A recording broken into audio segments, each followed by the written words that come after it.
Hello everyone and welcome. My name is Aftab Mandal and in this video I'm going to talk about access modifiers in Java.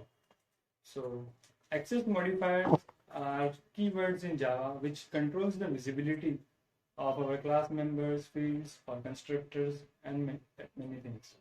So in this video we will explore what are access modifiers and what are the need and what is the use of access modifiers. So in Java, there are four types of access modifiers. So as they are the keywords, they are declared inside a class or method. So from where which it can be accessible. So the first access modifier and the most common access modifier which is used is public access modifier. So by declaring a method or class as public, we make sure that it is our class or method is uh, visible to all over the package or outside of the class. So by making it public, we make sure that it is visible to uh, all of the whether it is all outside of the class or within the class and everywhere, even if it is outside of our package. So that's why it is one of the most common access modifier. So the next and public access modifier is an unrestricted, so there is no restriction while using public. So another access modifier is private. So this is the most restrictive access modifier because if we declare any method or class or variable as private, so it won't be accessible to outside the class. Even if it is subclass, then we can't access this field if it is declared as private. So private access modifier is very useful when it comes to encapsulation, which we are going to talk a bit later. The next access modifier is protected access modifier.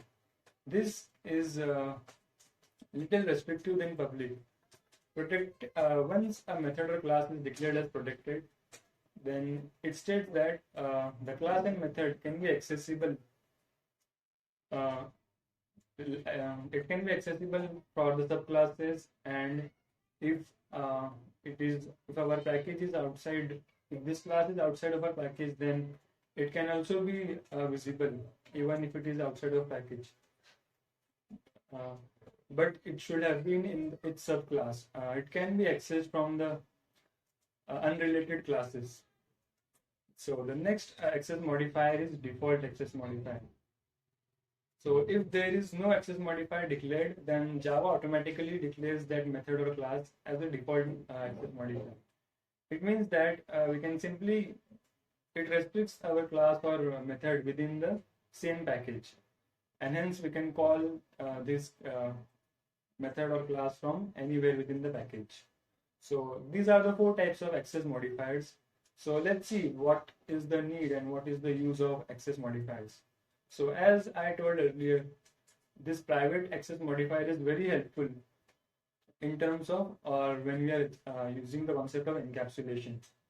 As encapsulation binds the method and fields together, so this private access modifier is very helpful here as it restricts the class or method within the same class, and any outer or unauthorized person cannot see our private data. So that's why this private access modifier is very important in playing a role of encapsulation. So that was all from my side. I hope you learned something new in this video. My name is Aftab Mandal. Thank you.